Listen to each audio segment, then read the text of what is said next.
Bonjour à tous, aujourd'hui on va parler d'un nouveau sujet qui est l'enfant intérieur. Quand j'ai découvert ce que c'était l'enfant intérieur, je me suis posé beaucoup de questions sur moi-même, existentielles, parce que ça voudrait dire qu'à l'intérieur de nous il y a un enfant. C'est ça en fait le concept. Je vous propose de découvrir un peu plus d'éléments sur ce qu'est l'enfant intérieur pour vous permettre de mieux vous comprendre et de mieux vous comprendre.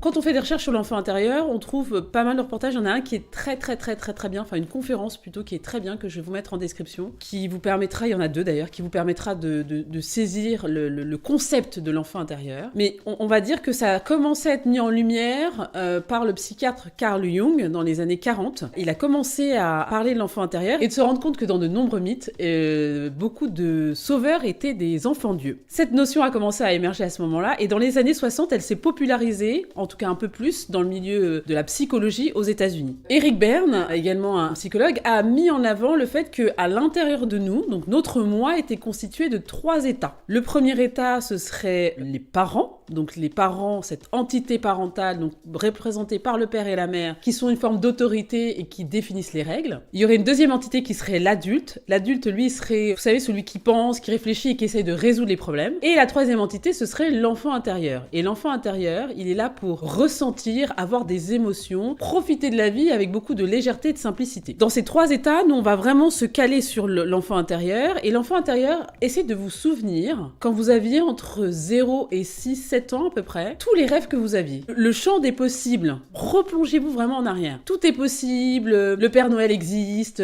tout est beau, on joue tout le temps, on sourit. On peut passer du sourire aux larmes en espace de 2 secondes. On a un rapport avec le monde qui est extrêmement simplifié. Cet enfant intérieur, il est intéressant d'aller le regarder parce que une fois que vous passez à l'état, donc je dirais, de conscience, enfin le début de la conscience, donc en gros, votre cerveau qui est extrêmement plastique quand vous êtes petit, la partie du néocortex, donc la partie de la raison qui vient se figer, on dit que c'est vers l'âge de 6-7 ans que ça vient se figer, vous voyez qu'en fait vous passez dans une autre réalité, une réalité dans laquelle vous voyez les choses un peu différemment, vous vous rendez compte de choses dont vous n'aviez pas conscience quand vous étiez tout petit, vous commencez à raisonner. Le mode enfant de 0 à 6-7 ans, il est important de le conserver dans votre esprit, il est important de le cultiver. Il est important d'aller voir son enfant intérieur, de se rappeler de ses rêves, de se rappeler de ses souvenirs, de se rappeler de ses envies, de se rappeler de ses moments de sourire, de rigolade, de passion, d'énergie. Parce que, en fait, très simplement, en allant rechercher cet enfant intérieur, en essayant de le comprendre, j'ai parlé de toute l'énergie positive qu'apporte l'enfant intérieur, vous pouvez avoir une dimension également dite traumatique. Et là, pour faire une petite parenthèse sur ça, c'est tous les moments dans lesquels vous avez eu l'impression de ne pas être entendu, pas être compris, pas être écouté, être abandonné, avoir des blessures aussi, tout ce qui concerne les blessures du rejet. Je ferai une capsule sur les 5 blessures qui nous empêchent d'être nous-mêmes. Et en fait, c'est cette partie traumatique, on va dire, plus ou moins en fonction de ce que vous avez vécu.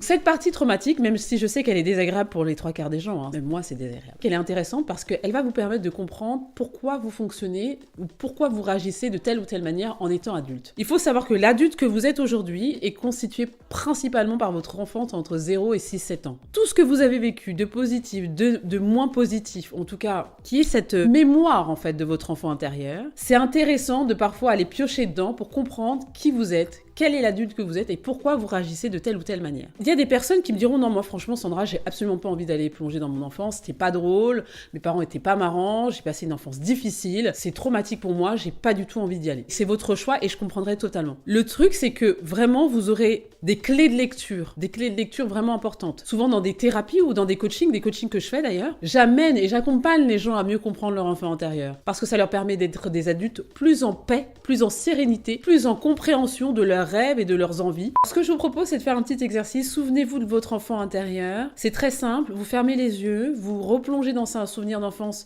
le plus agréable possible. Vous laissez en fait vraiment le souvenir remonter.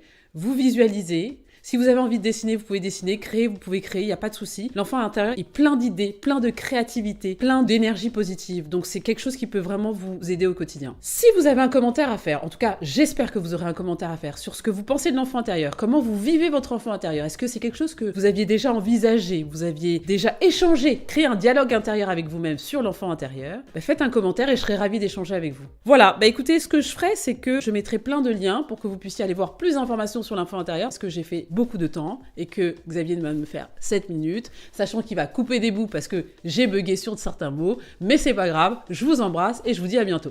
Rendez-vous sur le site internet c'estincroyable.world, vous pourrez découvrir nos programmes de formation et de coaching. N'hésitez pas également à nous suivre sur les réseaux sociaux, Instagram, YouTube, Facebook, et également sur WhatsApp. À bientôt!